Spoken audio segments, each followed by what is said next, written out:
नमस्कार, welcome to career 247। मैं हूं प्रशांत धवन। नाउ रिसेंटली एक बहुत ही इंटरेस्टिंग डेवलपमेंट हुई है यूएस, ईरान और पाकिस्तान के बीच में। यूएसए के सेक्रेटरी ऑफ स्टेट या आप कह लीजिए इनके जो विदेश मंत्री हैं, मार्को रूबियो, इन्होंने कॉल किया पाकिस्तान को और स्पेसिफिकली पाकिस्तान को यह कहा है कि याद रखिएगा, हम किसी भी सूरत में बर्दाश्त नहीं करेंगे कि ईरान के पास न्यूक्लियर वेपन्स आ जाएं। ये फोन कॉल देखिए यूएसए का एक ऐसे टाइम में आया है पाकिस्तान को। और अगेन आप देखोगे दुनिया भर के न्यूज आउटलेट्स, ना सिर्फ इंडियन, इवन इजरायली, अमेरिकन, सब लोग इस फोन कॉल को कवर कर रहे हैं क्योंकि एक ऐसे टाइम में यूएसए ने पाकिस्तान को यह बात बोली है कि ईरान कैन नेवर डेवलप और एक्वायर ए न्यूक्लियर वेपन। क्योंकि यूएसए में चिंता बनी हुई है इस बात को लेकर कि ईरान का जो एनरिच्ड यूरेनियम था वो कहाँ गया। ये आप देख पाओगे न्यूयॉर्क टाइम्स ने इस पर आर्टिकल छापा है रिसेंटली कि the fate of Iran enriched uranium.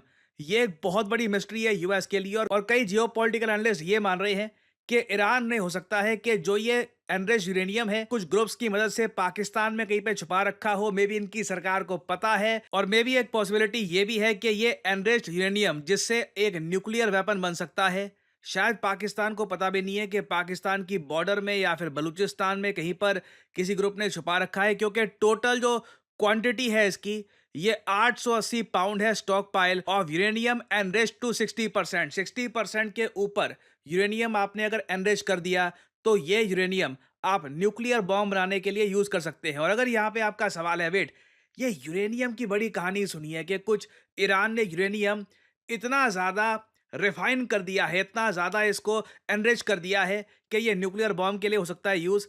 इसमें इशू क्या है और यूएस इस बात को लेकर नर्वस क्यों है, ये बहुत ही सिंपल लैंग्वेज में आपको समझाता हूं। देखिए, यूरेनियम से आप दो काम कर सकते हैं। एक, न्यूक्लियर पावर प्लांट में उसको यूज करके आप ऊर्जा प्रोड्यूस कर सकते हैं, इलेक्ट्रिसिटी प्रोड्यूस कर सकते हैं जो शहरों को पावर करने के लिए काम आएगी, या फिर उसका एक बॉम्ब भी बन सकता है। यूरेनियम में दो टाइप के आइसोटॉप होते हैं। एक तो होता है U-238, ये काफी हद तक यूजलेस होता है बॉम्ब्स के लिए।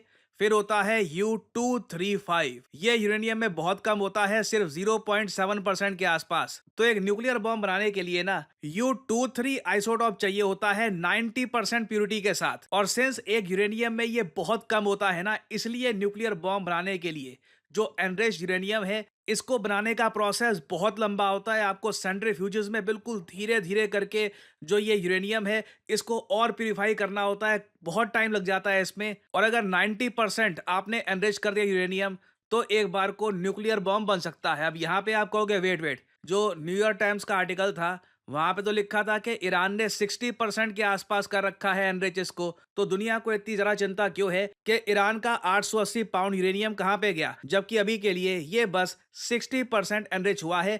90% तो बहुत दूर है ना। नहीं, 60 से लेकर 90% पहुंचने में बहुत कम टाइम लगता है। अगर किसी ने 60% एनरिच कर दिया तो ऑलमोस्ट आप मान लीजिए 90 से लेकर 95% काम इसने कर दिया है। और इसलिए यूएस में इस बात को लेकर काफी नर्वसनेस है कि ईरान हो सकता है कि लिटरली अपना यूरेनियम कहीं पे छुपा के बैठा हो और थोड़ी बहुत जो एनरिचमेंट इनको करनी बाकी है, अगर जल्द से इन्होंने वो कर दी और एक न्यूक्लियर टेस्ट कर दिया तो उस केस में देखिए प्रॉब्लम बहुत ज़्यादा बढ़ जाएगी। और इसलिए ट्रंप ने रिसेंटली नेटो के समिट में कहा था कि ईरान इजराइल कॉन्फ्लिक्ट फिर से शुरू हो सकती है। और मैं आपको भी बता रहा हूं, यह कॉन्फ्लिक्ट कभी भी फिर से स्टार्ट हो सकती है और इस बार पिछली बार से भी ज्यादा वायलेंस होगा। और इसलिए आप देख रहे हैं कि कॉन्स्टेंटली यूएस के फोन आ रहे हैं पाकिस्तान को। आप अरब न्यूज में देखोगे ना तो हेडलाइन ये यहां पर ये बनाकर बैठे हैं कि US Pakistan agree to work to promote peace in the Middle East. अब पाकिस्तान क्या पीस यहां पे प्रमोट करवाएगा? नीचे आप देखोगे साफ साफ लिखा है, secretary of state Marco Rubio ने पाकिस्तान को सीधा सीधा बोला है कि ईरान के पास कभी भी न्यूक्लियर वेपन नहीं आने चाहिए। अब एक बार को सोच कर देखिए ठंडे दिमाग से कि यूएसए के विदेश मंत्री ये पाकिस्तान को क्यों बोलेंगे कि ईरान के पास कभी न्यूक्लियर वेपन नहीं आने चाहिए। बात तो ईरान से यहाँ पर हो रही है ना, यूएस ईरान से बात हो रही है। तो अगेन डर यहाँ पे यूएस को ये है कि जैसे ओसामा बिन लादेन पाकिस्तान में छुपा बैठा था, कुछ यहाँ पे ऐसा ना हो कि इजराइल की जो इंटेलिजेंस एजेंसी है मोसाद, ये काफ़ी हद तक इनके एजेंट्स ईरान में ढूंढ रहे हैं कि वो एनरिच्ड यूरेनियम कहाँ पर है, कहीं ये पाकिस्तान में तो सेफली नहीं है। और मैं आपको बता दूं, कल को अगर मान लीजिए इजराइल ये अनाउंसमेंट कर देता है कि देखिए जो ये यूरेनियम है, हमको लगता है कि या तो पाकिस्तान ईरान बॉर्डर पे है या फिर पाकिस्तान के बलूचिस्तान में कहीं पर इस वक्त ईरान ने यूरेनियम छुपा रखा है, उस केस में मैं आपको बता दूं यूएस दंडित करेगा पाकिस्तान को। और एक बार को यहाँ पे आप मुझे कह सकते हैं कि ये कैसे हो सकता है कि पाकिस्तान चुपचाप ईरान को हेल्प कर देगा उसके न्यूक्लियर प्रोग्राम में। Can can we even imagine this? मैं आपको फिर से बोलूंगा, history often repeats itself. Geopolitics में भविष्य में अगर आपको देखना है ना कि क्या हो सकता है, तो कंट्रीज का पास्ट देखिए। कंट्रीज का पास्ट काफी बार सिक्लिकल होता है, और स्पेशली पाकिस्तान जैसे देश अपनी पुरानी मिस्टेक आप कह लीजिए या जो भी कह लीजिए, इसको लगातार दोहराते हैं।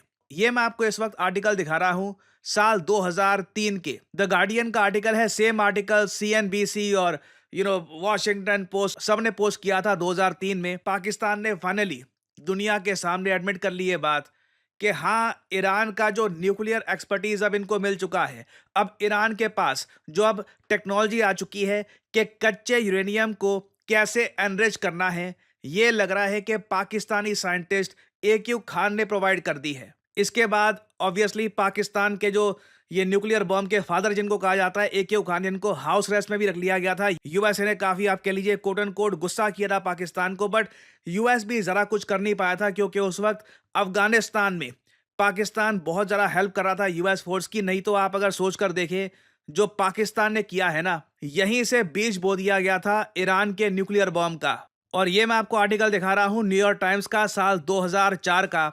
CIA ने ऑफिशियली ये बोल दिया था कि हाँ, पाकिस्तान ने ईरान को न्यूक्लियर एड दी थी। ये सब डॉक्यूमेंटेड फैक्ट्स हैं, ये सब आर्टिकल्स ऑनलाइन अवेलेबल हैं, गूगल करेंगे आप, आपको सब कुछ आराम से मिल जाएगा। A new report from the Central Intelligence Agency says the arms trafficking network by the Pakistani scientist AQ Khan provided Iran nuclear program with significant assistance. देखिए मैं साफ साफ बोलूं, इतिहास में जितनी माफिया पाकिस्तान को मिली है शायद किसी और देश को नहीं मिली। ओसामा बिन लादेन यहाँ पर था। ईरान के न्यूक्लियर बॉम्ब की जो आप कह लीजिए शुरुआत है, ये पाकिस्तान से हुई। कई चीज़ें हैं, और उसके बाद भी यूएस पाकिस्तान को इतना इंपॉर्टेंट समझता है कि वो कहते हैं कि नहीं नहीं, पाकिस्तान को तो हमेशा एक रिलेशन इनके साथ बनाकर रखने हैं। It is truly incredible. Israel के पर्सपेक्टिव से भी अगर मैं बोलूं, तो इसराइल पाकिस्तान पर उतना फोकस करता नहीं है जितना करना चाहिए। परहैप्स रीज़न मैं आपको बता दूं ये है, यूएस और परहैप्स जो उनके बाकी एलाइज हैं वो भी ये मान के चलते हैं, पाकिस्तान को जिस दिन ज्यादा वीकन कर दिया ना, इंडिया का प्रभाव रीजन में बहुत ज्यादा बढ़ जाएगा और वो उनके लिए एक ज्यादा बड़ा जियोपॉलिटिकल सरदर्द हो सकता है। और इसलिए पाकिस्तान के बहुत सारे कुकर्म इस तरीके से झेले हैं यूएसए ने। और इस बार भी आप समझ लीजिए, जो मार्को रूबियो का कॉल आया है यहाँ पर पाकिस्तान के प्राइम मिनिस्टर को, ये कुछ ऐसा नहीं है कि बैठे बैठे बस बात करने का मन करा था तो फोन कर लिया इन लोगों ने। स्पेसिफिकली मार्को रूबियो ने यह कहा है कि पाकिस्तान, याद रखिएगा, ईरान का न्यूक्लियर बॉम्ब नहीं बनना चाहिए। जो पुराने चैप्टर्स हैं इतिहास के, इनको दोहरा मत देना। नाउ यूएस खुद टू बी ऑनेस्ट काफी ज्यादा कंफ्यूज लग रहा है। रिसेंटली CNN ने यह भी रिपोर्ट पब्लिश करी है कि यूएस ये भी सोच रहा है कि ईरान को ना $30 बिलियन दे देते हैं और लिखित रूप में प्रॉपर अच्छे से कंफर्म कर देते हैं कि ईरान न्यूक्लियर बॉम्ब नहीं बनाएगा। अब यूएसए का भी मैं ये कहूंगा, जब चालाक बनता है यूएस तो यार चालाक बनता है, दुनिया डर जाती है। जब ये लोग भोले बन जाते हैं तो बिलियन डॉलर्स ऐसे ही बांट देते हैं। तो खैर, ये आइडिया भी आज के समय फ्लोट किया जा रहा है, बट मैं आपको ये बता दूं, पाकिस्तान बहुत ज़्यादा प्रेशर में होगा आज के समय। अचानक से अगर ईरान न्यूक्लियर ब्लास्ट कर देता है और डिक्लेयर कर देता है अपने आप को न्यूक्लियर कंट्री, बिल्कुल सस्पेशन यहां पर जाएगा पाकिस्तान पर कि पाकिस्तान का रोल इस सब में क्या था। तो इससे रिलेटेड अभी बहुत सी डेवलपमेंट्स आएंगी, मैं आपके लिए अपडेटेड वीडियोस लाता रहूंगा।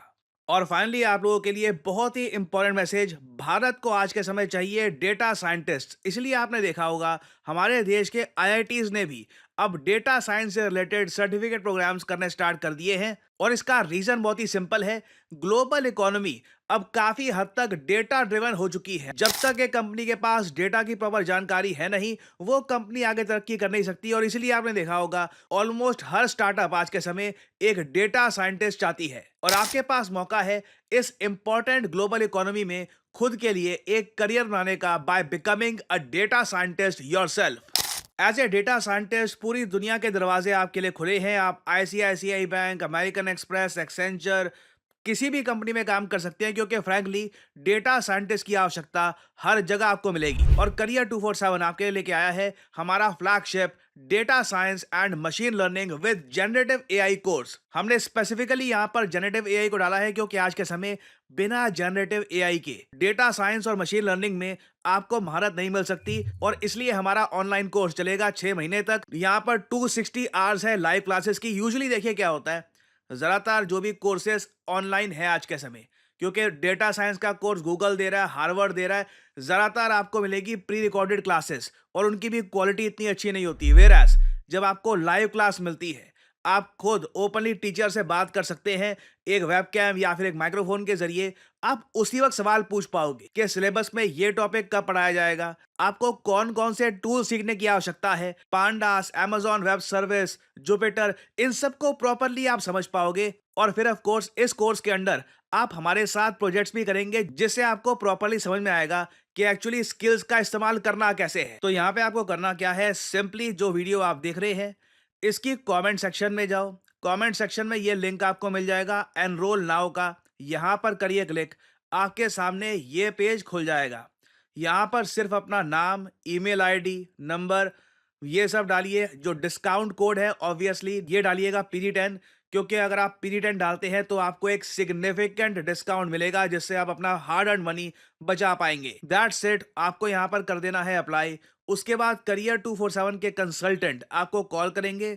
आप इनसे बातचीत कर सकते हैं कि इस कोर्स की एलिजिबिलिटी क्या है, क्या ये कोर्स आपके लिए है। और वैसे मैं आपको बता दूं, आप अगर एक वर्किंग प्रोफेशनल है, अभी आप ऑलरेडी कहीं पर काम कर रहे हैं, आपको बेहतर जॉब चाहिए, बेटर पेइंग जॉब चाहिए, तब तो definitely you should do data science and machine learning course. It will really boost your career. और मैं आपको बता दूं, हमारे पास ज्यादातर वर्किंग प्रोफेशनल्स ही आते हैं, क्योंकि जिसकी अभी तक नौकरी लगी नहीं है वो समझ नहीं पाता कि स्किलिंग से इम्पैक्ट क्या आता है। जो एक बार को कहीं पे जॉब कर चुका होता है, ओनली दैट पर्सन नोज कि the more skilled you are the better you will be paid. So हमारा data science and machine learning with gen AI का कोर्स बहुत ही जल्द स्टार्ट हो रहा है। पहली क्लास कुछ ही दिनों में स्टार्ट हो जाएगी। अगर आप डेटा साइंस में अपना करियर स्टार्ट करना चाहते हैं, देन ज्वाइन दिस कोर्स। और इसी नोट के साथ ये है वीडियो का अंत। Thank you for listening, and as I always say, may the gods watch over you.